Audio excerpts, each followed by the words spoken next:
Bismillahirrahmanirrahim. Assalamualaikum warahmatullahi wabarakatuh. Bismillah wassalatu wassalamu ala rasulillah wa ala alihi wa sahbihi wa mawalah wa la hawla wa la quwata illa billahi wa ba'du. Qala Allahu azza wa jalla ya ayyuhalladzina amanu taqullaha haqqa tuqatih wa la tamutunna illa wa antum muslimun. Amma ba'du, ma'asyiral muslimin yang dimuliakan Allah Subhanahu wa taala. Alhamdulillah, di pagi hari ini Allah Subhanahu wa taala masih memberikan banyak nikmat kepada kita sehingga kita masih bisa bertalabul ilmi walaupun lewat media Jabal Uhud.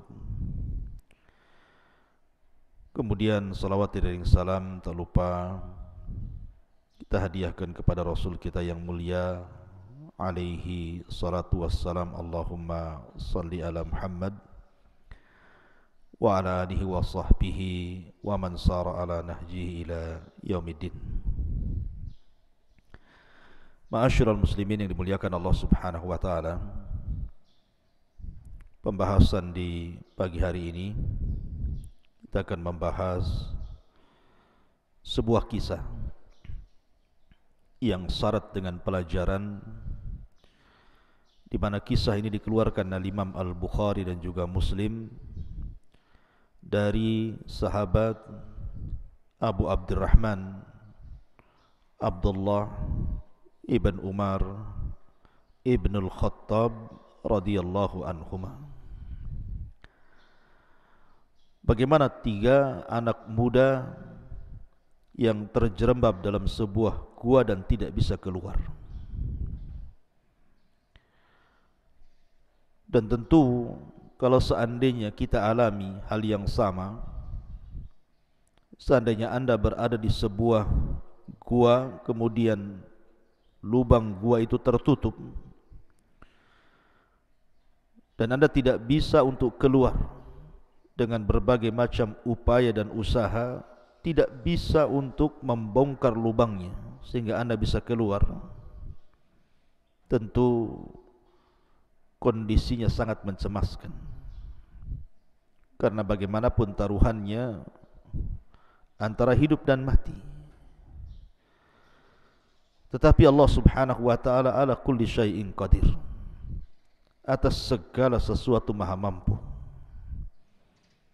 Sesuatu yang kita anggap mustahil terkadang menjadi mungkin bagi Allah Subhanahu wa taala. Tentu semua karena pertolongan Allah Subhanahu wa taala. Bagaimana kisah tentang tiga anak muda yang terkurung dalam sebuah gua ini? Saya akan bacakan teks hadisnya, kemudian kita akan jabarkan. Nabi SAW bersabda, "Intalaqa thalathatu rahtin mimman kana qablakum hatta awaw al-mabita ila gharin fadakhaluhu fanhadarat sakhratun minal jabali fasaddat alaihimul ghar faqalu innahu la yunjikum min hadhihi sakhrati illa an tad'u Allah atau illa an tad'u Allah bi salihi a'malikum." Jadi dahulu di zaman sebelum kita,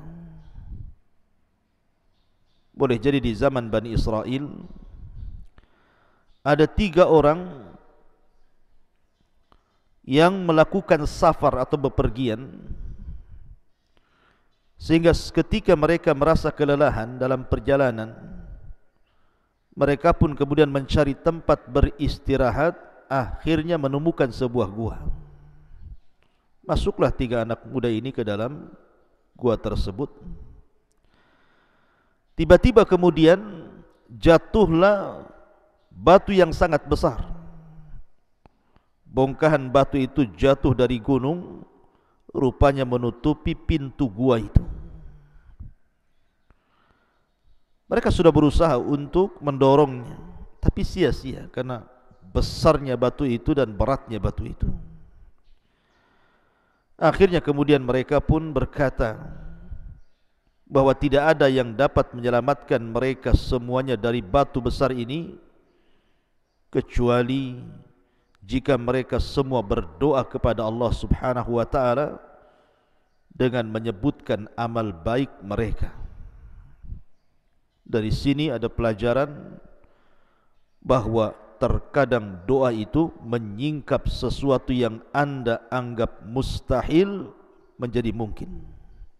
Contohkan, Nabi Allah Zakaria, dia tidak dikaruniai seorang putra ataupun putri pada awalnya, karena selain daripada usianya sudah tua renta, istrinya pun mandul. Secara medis, ada yang mengatakan bahwa istrinya Zakaria itu sudah tidak haid lagi, artinya menopause. Artinya secara medis dan dunia kedokteran memang mustahil punya anak. Tetapi Nabi Allah Zakaria alaihi salatu wassalam terus berdoa dan berdoa kepada Allah Subhanahu wa taala. Akhirnya kemudian Allah Subhanahu wa taala kabulkan doanya, dan Allah Subhanahu wa taala habar gembirakan kepada Nabi Allah Zakaria akan kelahiran Yahya putranya. Itulah doa, menjadikan sesuatu yang anggap atau dianggap mustahil tapi semua jadi mungkin di hadapan Allah Subhanahu wa taala. Seperti kisah anak-anak muda yang tidak bisa keluar dalam gua ini. Faqala rajulun minhum, Allahumma kana li abawani shaykhan kabiran wa kuntu agbiqu qablahuma ahlan wala malan fana abi fi talabi syai'in yawman falam arih alayhima hatta nama fahalabtu lahuma ghabuqahuma fawajadtuhuma naimaini wa karihtu an aghbiqa qablahuma ahlan wala malan falabistu wal qadahu ala yadayhi antadiru istiqadhahuma hatta baraqal fajr fastayqadha fashariba ghabuqahuma Allahumma in kuntu fa'altu dhalika ibtigha'a wajhik fafarrij anna ma nahnu fihi min hadhihi as-sahra fanfarajat syai'an lakin la yastati'una al-khuruj. Kemudian dari tiga anak muda ini, yang satu anak muda mulai berdoa kepada Allah Subhanahu wa taala dan mengatakan, ya Rabb, ya Allah, aku mempunyai dua orang tua yang sudah sepuh dan lanjut usia, dan aku tidak pernah memberi minum susu di malam hari kepada siapapun sebelum memberi minuman kepada keduanya, dan aku lebih mendahulukan mereka berdua daripada keluarga dan budak hartaku. Kemudian pada suatu hari aku mencari kayu di tempat yang sangat jauh. Ketika aku pulang, ternyata mereka berdua telah terlelap tidur. Aku pun mulai memerah susu, dan aku dapati mereka sudah tertidur pulas. Aku pun enggan memberikan minuman tersebut kepada keluarga ataupun budakku. Seterusnya aku pun menunggu hingga mereka terbangun, dan ternyata mereka barulah terbangun ketika di waktu fajar ataupun subuh, dan gelas minuman itu masih terus di tanganku. Selanjutnya setelah keduanya bangun, lalu mereka meminum minuman tersebut, kemudian aku melihat mereka kehausan. Kemudian dia mengatakan, ya Rabb, jika aku mengerjakan demikian itu benar-benar mengharap wajahmu, maka lepaskanlah kesukaran yang sedang kami hadapi dari batu besar yang menutup kami ini. Tiba-tiba kemudian batu itu bergeser, namun sedikit, dan mereka pun belum sanggup keluar dari gua itu. Di sini anak muda ini bertawassul kepada Allah Azza wa Jalla dengan apa? Dengan amal saleh dalam bentuk birrul walidain. Jadi anak muda ini kebiasaan setiap malam sebelum orang tuanya tidur itu selalu menyediakan air susu untuk diminum kedua orang tua sebelum tidur. Tapi suatu ketika karena dia kemudian ada pekerjaan mencari kayu bakar, sehingga pulangnya itu sudah terlalu malam.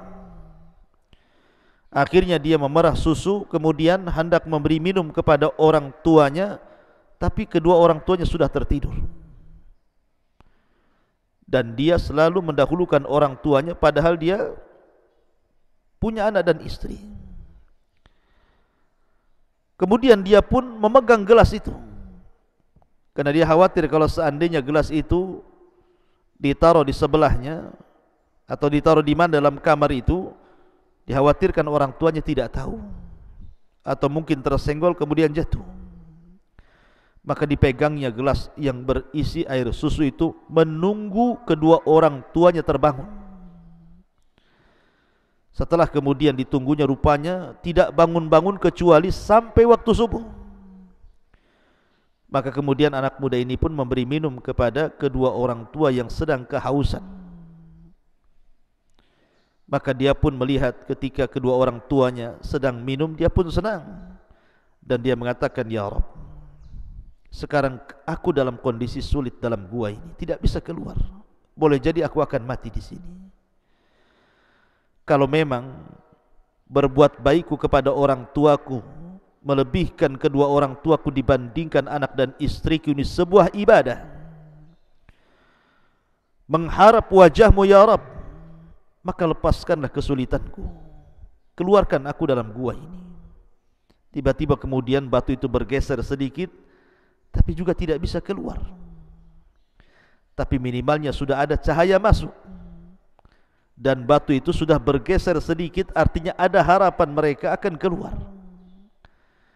Dari sini ada pelajaran pentingnya birrul walidain. Terkadang kita ini selaku anak tidak tahu hak kita apa kepada orang tua kita. Padahal Allah Subhanahu wa taala berfirman, "Wa wassaynal insana biwalidayhi." Dan kami wasiatkan kepada manusia agar berbuat baik kepada kedua orang tuanya.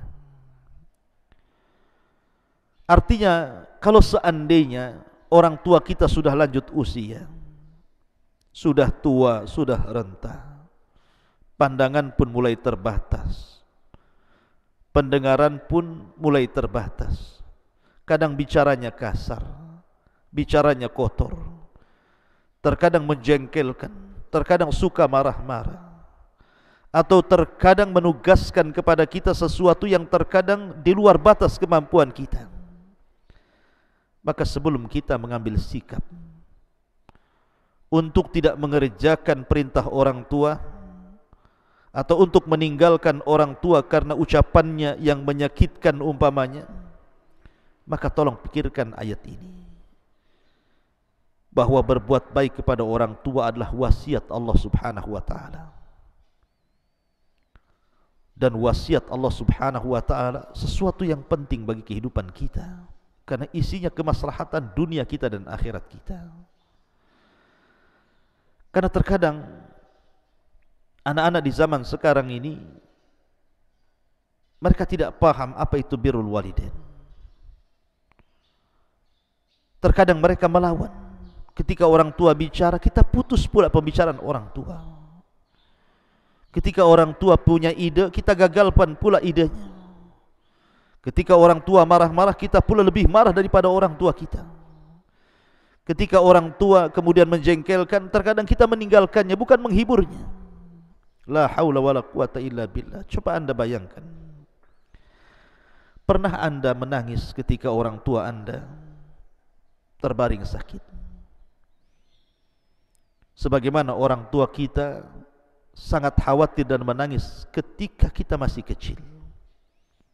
Lihat orang-orang tua itu, apabila anaknya yang masih kecil, yang masih bayi menangis, khawatirnya luar biasa. Apalagi kemudian dia sakit parah, maka terkadang orang tua itu tidak bisa tidur. Bahkan terkadang seorang ibu menangis terus dan berdoa kepada Allah akan kesembuhan anak-anaknya. Pernahkah kita berpikir seperti itu? Kita balik kehidupan kita setelah orang tua kemudian lanjut usia, kemudian sakit, memarah, menua. Pernah enggak kita ini menangis sebagaimana orang tua menangisi kita di saat kita kecil? Maka sebelum kita menentang orang tua kita, ingat firman Allah Subhanahu wa taala, wa wassaynal insana biwalidayhi. Abu Hurairah radhiyallahu anhu suatu ketika dipanggil orang tuanya, ibunya, dan mengatakan, "Ya Aba Hurairah, ya Aba Hurairah." Tiba-tiba Abu Hurairah mendengar suara orang tuanya memanggil dia, mengatakan, "Labbaik ya ummah." Aku penuhi panggilan wahai ibuku. Akan tetapi suara Abu Hurairah lebih lantang sedikit dibandingkan suara ibunya. Maka dia pun merasa bersalah. Maka dia keluarkan uang-uangnya, kemudian datang ke pasar berusaha mencari budak yang akan dijual, maka dia beli. Akhirnya dia pun membeli 2 budak, kemudian dia merdekakan karena Allah Subhanahu wa taala untuk menebus kesalahannya, karena dia lebih meninggikan suaranya dibandingkan suara kedua orang, dibandingkan suara ibunya. Begitulah salafun salih.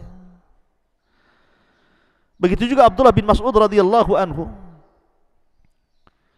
ketika dia hendak memberikan air minum kepada orang tuanya di malam hari, rupanya sudah tidur. Sehingga Abdullah bin Mas'ud kemudian menunggu sampai dia terbangun dan tidak hendak membangunkan. Baru setelah kemudian di pagi hari terbangun orang tuanya, baru dia berikan minuman itu. Di mana kita dengan para salafun salih? Ma'asyiral muslimin yang dimuliakan Allah Subhanahu wa taala, Muhammad ibn Munkadir, seorang alim ulama salaf, apabila melihat kedua orang tuanya sedang marah, marah bukan karena dirinya tapi karena orang lain, atau karena sesuatu yang menjadikan dia marah, di mana Muhammad ibn Munkadir tidak ikut dalam kemarahannya, tapi dia ingin menenangkan orang tuanya sebagai bentuk birrul walidain. Dia pun meletakkan pipinya di tanah dan mengatakan kepada orang tuanya, "Injaklah leherku kalau itu menjadikan kemarahanmu hilang." Pernah kita melakukan seperti itu? Ma'asyiral muslimin yang dimuliakan Allah Azza wa Jalla. Makanya Hasan Al-Basri, seorang alim min ulama tabi'in, menangis tersegu-segu ketika ditanya, "Wa ma yubkika ya imam?" Apa yang menjadikan Anda menangis wahai imam? Kata Hasan Al-Basri rahimahullah ta'ala mengatakan, "Wailakum, celaka kalian. Dulu aku memiliki 2 pintu menuju surga. Dulu aku memiliki 2 pintu menuju surga. Dan 1 pintu itu sudah tertutup dengan kematian salah satu kedua orang tuaku. Dan sekarang tinggal 1 pintu yang mengarah ke surga." Ma'asyiral muslimin yang dimuliakan Allah Subhanahu wa taala. Oleh karena itulah maka berbuat baiklah kepada kedua orang tua sebelum keduanya wafat. Betapa banyak anak-anak yang menyesal ketika kedua orang tuanya sudah meninggal dunia. Dia pun mengharap kepada Allah agar kedua orang tuanya bisa digali lagi dan dihidupkan kembali untuk memeluk dan menciumnya. Anda yang sekarang dianugerahkan orang tua masih hidup, berbuat baiklah kepada kedua orang tua kalian. Kan Nabi SAW mengatakan, "Ridallah fi ridal walidaini wa suhtullahi fi suhtihima." Keridhaan Allah Subhanahu wa taala tergantung kepada kedua orang tua, dan kemurkaan Allah juga sama. Ma'asyiral muslimin, yang dimuliakan Allah Subhanahu wa taala. Dahulu ada seorang ulama hadis namanya Haywah ibn Shuraih. Dia seorang ulama hadis, sedang mengajar hadis. Datang dari mana-mana negeri untuk belajar hadis kepada Haywah ini. Tapi Allah takdirkan dia punya ibu kurang akalnya, bermasalah dengan akalnya. Ketika dia sedang mengajar hadis Nabi SAW, haddatsana fulan qala haddatsana fulan, tiba-tiba ibunya berteriak dan mengatakan, ya Haywah, ya Haywah. Maka Haywah pun kemudian mengatakan kepada murid-muridnya, sebentar, aku penuhi panggilan ibuku dulu. Maka berhentilah kajian hadisnya, dia pun bangkit kemudian bertanya kepada ibunya, ada apa gerangan wahai ibundaku? Kata ibunya, ya Haywah, berikanlah biji-biji ini kepada ayam-ayam itu, ayam peliharaan ibunya itu. Subhanallah. Sebenarnya kalau seandainya Haywah menunggu sampai selesai darah, tidak mungkin ayam itu mati. Tetapi karena ia ingin tunjukkan betapa wajibnya hukum birrul walidain, dan itu kecerdasan Haywah, dia katakan kepada murid-muridnya, kajian hari ini kita selesaikan sampai di sini. Karena panggilan ibuku jauh lebih wajib dibandingkan aku mengajar di sini. Seperti itu salafun salih. Ma'asyiral muslimin yang dimuliakan Allah Azza wa Jalla. Oleh karena itulah rawatlah orang tua kita. Saya pernah mendengar satu syekh bercerita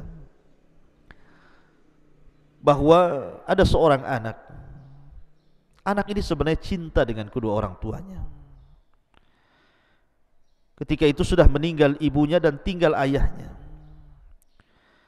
Maka karena baktinya kepada ayahnya, dia setiap hari selepas bekerja, dia sempatkan waktu untuk datang ke rumah ayahnya, memberikan hadiah, berbincang-bincang, membuat tertawa ayahnya sampai puas, baru kemudian dia pulang ke rumah anak dan istrinya. Setiap hari seperti itu. Tiba-tiba kemudian dia punya angan-angan untuk menempatkan ayahnya di panti jompo, karena setiap hari tentu usia semakin menua. Khawatir kalau seandainya ayahnya meninggal dan tidak ada yang tahu, atau kurang terawat, atau jauh daripada ibadah, maka dia pun mencarikan tempat panti jompo yang ada masjidnya, yang fasilitasnya lengkap, yang banyak kawan-kawannya, yang baik pokoknya, demi orang tuanya. Akhirnya setelah bicara baik-baik dengan ayahnya, setuju ayahnya. Kemudian diletakkan ayahnya di panti jompo itu. Rupanya kebiasaan selepas kerja, dia selalu mendatangi ayahnya, berbincang, ngobrol, menyenangkan, buah hadiah. Masih dia lakukan selama ayahnya di panti jompo itu. Tapi kemudian lambat laun karena kesibukannya, dia pun mulai mengurangi aktivitas perjumpaan dia dengan ayahnya, yang tadinya setiap hari selepas kerja dikurangi menjadi seminggu sekali. Alasannya karena sudah banyak kawannya, sudah ada yang merawatnya, masjid pun dekat untuk beribadah kepada Allah Azza wa Jalla. Akhirnya kemudian mulailah seminggu sekali dia datang. Kemudian berjalannya waktu dikurangi lagi menjadi 2 minggu sekali, menjadi 3 minggu sekali, menjadi sebulan sekali, menjadi 2 bulan sekali. Akhirnya dalam 1 tahun itu cuma 2 kali dia berjumpa dengan ayahnya. Sampai pada waktunya Allah takdirkan ayahnya meninggal dunia, dan dia tidak tahu. Ketika itu selalu mengunjungi ayahnya, dia selalu membawa anak kecil, cucu daripada kakeknya ini, anak daripada dia. Ketika mendengar ayahnya meninggal dunia di panti jompo itu, dia pun membawa cucunya itu, membawa anaknya ke panti jompo untuk mengambil jasadnya. Maka dia pun masuk ke kamar ayahnya bersama anak yang masih kecil. Kemudian membereskan barang-barangnya, pakaiannya, alat-alatnya untuk dibawa balik. Tiba-tiba anaknya yang masih kecil masuk ke kolong ranjang, ke bawah dipan itu, dan mendapatkan piring, gelas, serta garpu dan sendok. Tiba-tiba kemudian diambilnya piring, gelas dan sendok itu, dipeluknya oleh anak ini. Kata ayahnya, nak, kotor, itu milik kakekmu, buang, tidak usah dibawa, tidak usah dimasukkan ke dalam tas, buang, itu sudah tidak layak lagi. Tapi anak ini terus memeluk dan memeluk gelas dan piring dan sendok itu sambil menangis. Kemudian orang tuanya membujuk agar anak ini melepaskan barang-barang itu. Tiba-tiba anak ini mengatakan, saya tidak akan melepaskan piring, gelas dan sendok ini, wahai ayahku. Saya ingin menyuapkan dari piring ini kepadamu, meminumkan dari gelas ini kepadamu. Saya tidak ingin seperti kakek yang tidak pernah Anda suapi dan Anda berikan minum kepadanya. La haula wala quwata illa billah. Menangislah orang tua ini. Ketika mendengar ucapan anak itu, dia menangis. Selama ini dia tidak pernah berbuat baik kepada kedua orang tuanya. Ma'asyiral muslimin yang dimuliakan Allah Subhanahu wa taala, maka bagi Anda yang memiliki orang tua, jangan sampai terulang kisah ini kepada Anda. Berbuat baiklah kepada kedua orang tua Anda, bagaimanapun surga itu selain ditentukan oleh Allah Subhanahu wa taala, juga karena kebaikan kita kepada kedua orang tua kita. Ma'asyiral muslimin yang dimuliakan Allah Subhanahu wa taala.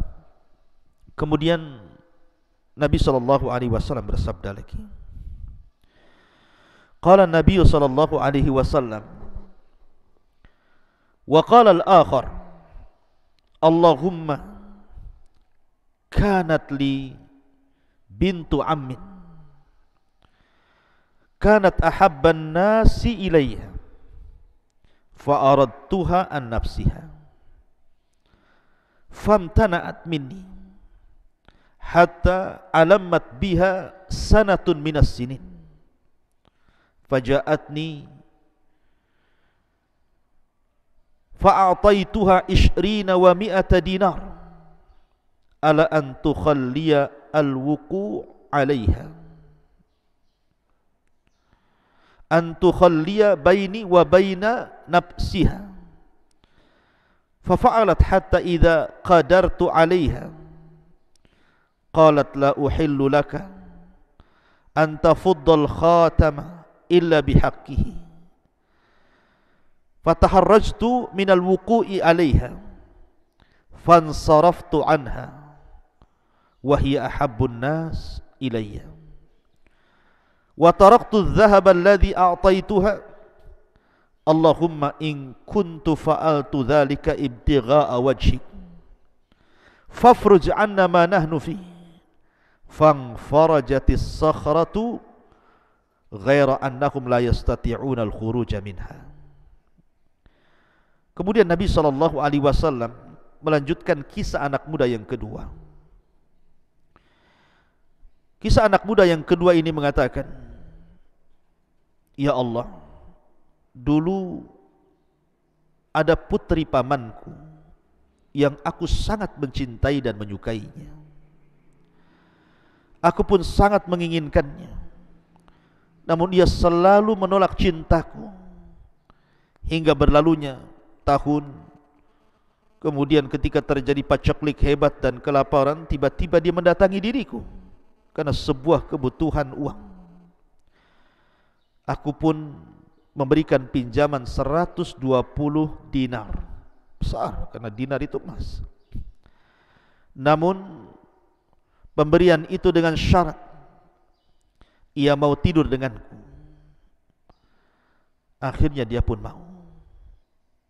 Sampai ketika aku ingin menyetubuhinya atau menyentuhnya, keluarlah dari lisannya, tidak halal bagimu membukakan cincin kecuali dengan cara yang benar. Aku pun langsung tercengang, kaget dan pergi meninggalkannya. Padahal wanita itu adalah wanita yang paling kucintai. Aku pun kemudian meninggalkan emas-emas dinar itu dan aku tidak jadi menghutanginya. Aku berikan emas-emas itu semuanya untuknya. Dan aku pun berdoa, ya Allah, jikalau aku mengerjakan demikian itu benar-benar niatnya mengharap wajahmu, maka lepaskanlah kesukaran yang sedang kami hadapi di sini ya Rabb. Tolong geserkan batu besar yang menutupi kami ini. Subhanallah. Tiba-tiba kemudian batu itu menggelinding, bergeser sedikit, namun juga tidak bisa keluar, karena belum cukup untuk badan mereka keluar dari gua itu. Tapi minimalnya semakin membesar lubang gua itu, semakin cahaya banyak yang masuk ke dalamnya. Lah laki-laki ini bertawasul kepada Allah Subhanahu wa taala dengan amal solehnya, di mana dia menjaga kehormatannya untuk terhindar dari perzinahan. Dan Nabi SAW bersabda, sab'atun yudhilluhumullahu fi dhillihi yawma la dhilla illa dhilluh. Ada 7 kelompok yang akan mendapatkan naungan arsy Allah di hari yang tidak ada naungan kecuali naungannya. Salah satunya warajulun, seorang laki-laki, da'athu imra'atun dzata mansabin wa jamalin, seorang laki-laki yang kemudian diundang oleh seorang wanita yang memiliki kehormatan, kedudukan, kemudian mengajak untuk berzina, diajak untuk berzina, maka dia pun takut kepada Allah Subhanahu wa taala dan tidak melakukannya. Ma'asyiral muslimin yang dimuliakan Allah Subhanahu wa taala, lihat bagaimana afaf menjaga kehormatan bisa menyelamatkan orang dari kesulitan. Dan perzinahan hari ini luar biasa.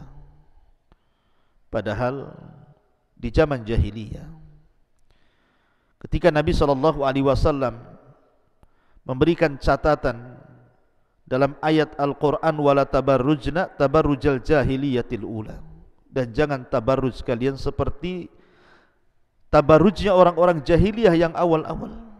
Ada yang mentafsirkan bentuk tabarruj orang-orang jahiliyah itu hanya membuka jilbab depannya sehingga rambut depannya nampak, kemudian menggunakan kalung di kakinya sehingga kalau berjalan itu bersuara.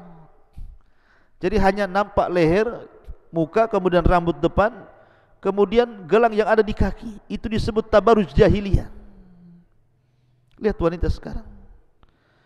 Makanya Nabi SAW wajar mengatakan bahwa simfani min ahlin nar, ada 2 kelompok termasuk penduduk neraka. Salah satunya adalah seorang wanita yang bersolek, kemudian melenggak-lenggok badannya seperti punuk unta, menggoda laki-laki. Ma'asyiral muslimin, Nabi SAW mengatakan dulu di zaman jahiliyah yang sejahiliyah-jahiliyahnya saja tidak ada wanita seperti ini. Tapi di zaman sekarang melebihi di atas jahiliyah di zaman jahiliyah dulu.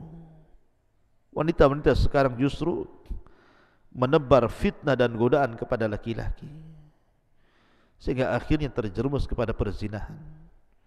Bahkan tempat-tempat perzinahan itu di zaman sekarang justru ada tempat khusus, terkadang disahkan pula oleh pemerintah supaya orang berzina di situ.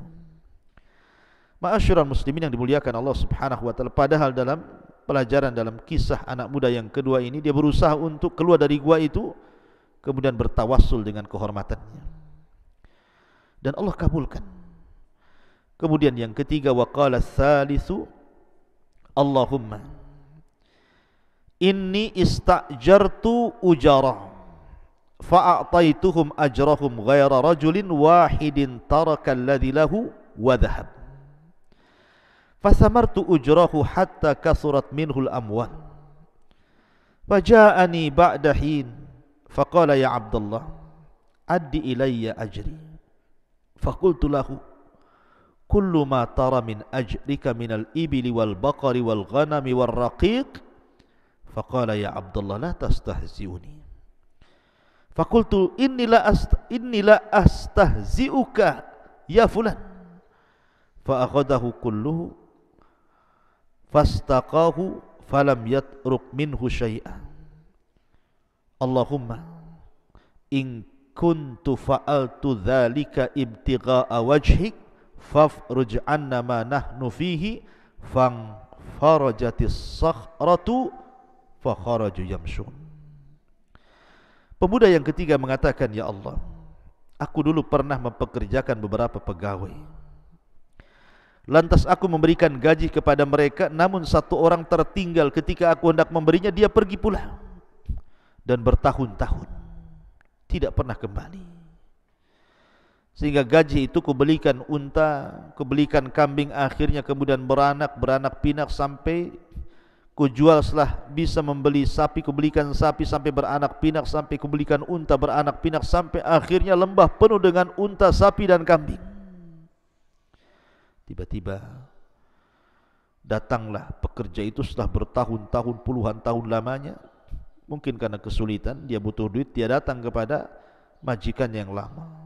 Wahai Tuan, dulu aku pernah bekerja di tempatmu, kau masih punya hutang kepadaku, maka serahkanlah uang hasil jerih payahku yang dulu bekerja kepadamu.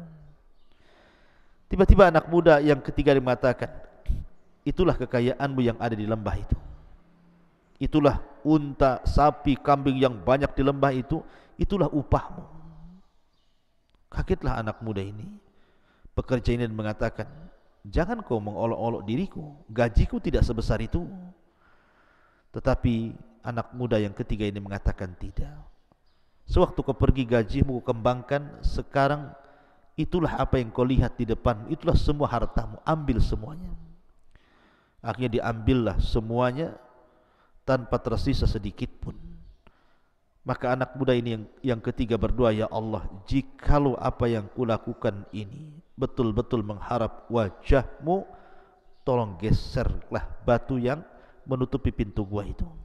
Tiba-tiba batu itu menggelinding, betul-betul pintu gua ini terbuka lebar. Akhirnya 3 anak muda ini berhasil keluar dari gua itu. Lihat, orang yang ketiga bertawassul dengan amal soleh, dengan cara bersedekah kepada orang yang sangat berhajat kepadanya. Sebenarnya kalau dia memberikan gaji pokoknya saja tidak ada masalah, tetapi karena dia ingin berbuat baik kepada Allah Subhanahu wa taala, apalagi modal mengembangkan kambing, sapi dan unta itu dari upah hasil jerih payah orang itu, maka dia mengatakan, ku sedekahkan semua itu, milikmu, ambil semuanya.